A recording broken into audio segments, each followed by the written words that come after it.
Hallo, ek is Dominee Adrian Botes van Leidenburg. Ons gaan vandag gesels oor geloof en praktyk en ons gaan die volgende paar boodskapies hiermee besig wees. Maar vandag gaan ons gesels oor waar ons geloof reeds staan of val. Ons lees vandag saam uit Hebreërs 11 vers 3. Deur die geloof verstaan ons dat die wêreld deur die woord van God toeberei is, sodat die dinge wat gesien word nie ontstaan het uit sienlike dinge nie. Nou niemand van ons was in die begin daar toe alles wat is ontstaan het nie. Tog weet ons in ons diepste mens wees dat daar 'n begin moes gewees het. In die antieke dae het elke heidense samelewing een of ander skepingslegende gehad. Oor hoe die gode die wêreld en alles, ook die mens gemaak het. En jy kan gerus maar op Google so 'n bietjie gaan navors, op YouTube 'n bietjie gaan navors en uitvind oor die skepingslegendes van die mense van Oegarit en Mesopotamië en van Grieke en van die Romeine en van die Egiptenaars en so voorts. En julle sal baie vinnig agterkom dat dit baie vreemd klink. Nou in ons moderne dae het mense 'n ander skepingslegende of dalk 'n skepingslegende nie die regte woord nie, want die woord skepping impliseer dat iemand alles wat is geskaap het. En vandag glo mense in 'n teorie waar alles per ongeluk of per toeval ontstaan het en tot een proses van ontwikkeling na 'n ander gevorder het, en ons noem dit die evolusieteorie. In die evolusieteorie word die ontstaan van alles wat daar is aan niemand toegeskryf nie, dis maar alles net per ongeluk. Maar in die eerste vers van die eerste hoofstuk van die eerste boek van die Bybel lees ons die volgende woorde: In die begin het God die hemel en die aarde geskape. In die begin van tyd, sê die Bybel vir ons, was daar alreeds 'n ewige God wat alles deur om te spreek geskaap het. Hy het gesê, laat daar wees en daar was. En God het alles uit niks geskaap. En nou staan mense en krap hulle koppe. Die antieke mense se skepingslegendes klink so belaglik dat hulle dit nie kan glo nie. Wie kan dit glo? En die evolusionisme skryf alles aan toeval toe, terwyl alles met soveel detail en orde aan mekaar gesit is, dat dit nie per ongeluk kan wees nie.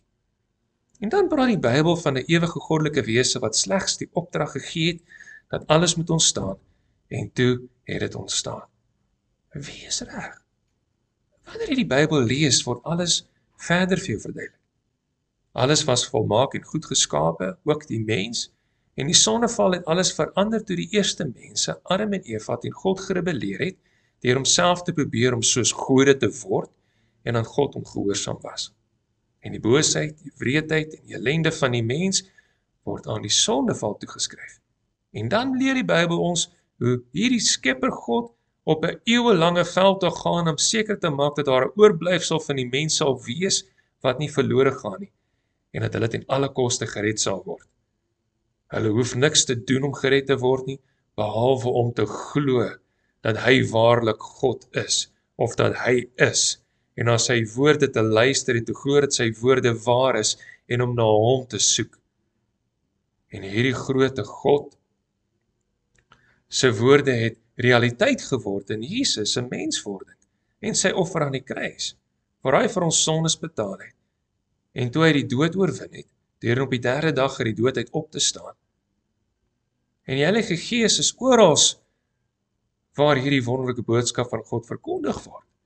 Want hierdie verlosser wat gekom het en uit die dood uit opgestaan het opgevaar na die hemel en sy plek aan die regterhand van God die Vader ingeneem en regeer nou as die hemelse koning oor alles en almal, en hy het die Gees na hierdie wêreld toe gestuur op Pinksterdag. En die Heilige Gees werk op 'n boernatuurlike manier in mense se harte en oortuig hulle dat dit waar is. En terwyl hulle die evangelie boodskap hoor, die boodskap van die Bybel hoor, worstel mense ten dood toe oor hierdie dinge in hulle binneste. Maar die Heilige Gees oortuig ons dat dit waar is, al was ons nie daar nie, en ons glo vas, en ons vertrou, en ons hoop dat die Skepper God alles wat hy beloof het in Christus aan ons sal gee. Want ons glo dat hierdie God, hierdie almagtige wese, alles daar in die begin geskaap het. Kom ons bid saam. Almagtige God en Hemelse Vader, Here ons God, maak ons tog mense wat vas glo en hoop in die dinge wat ons nie sien nie. Maak mense se harte oop om te glo. Nie net dat Jesus gekom het om sondaars te red nie, maar dat alles wat U in U woord aan ons geopenbaar het, waar is. Amen.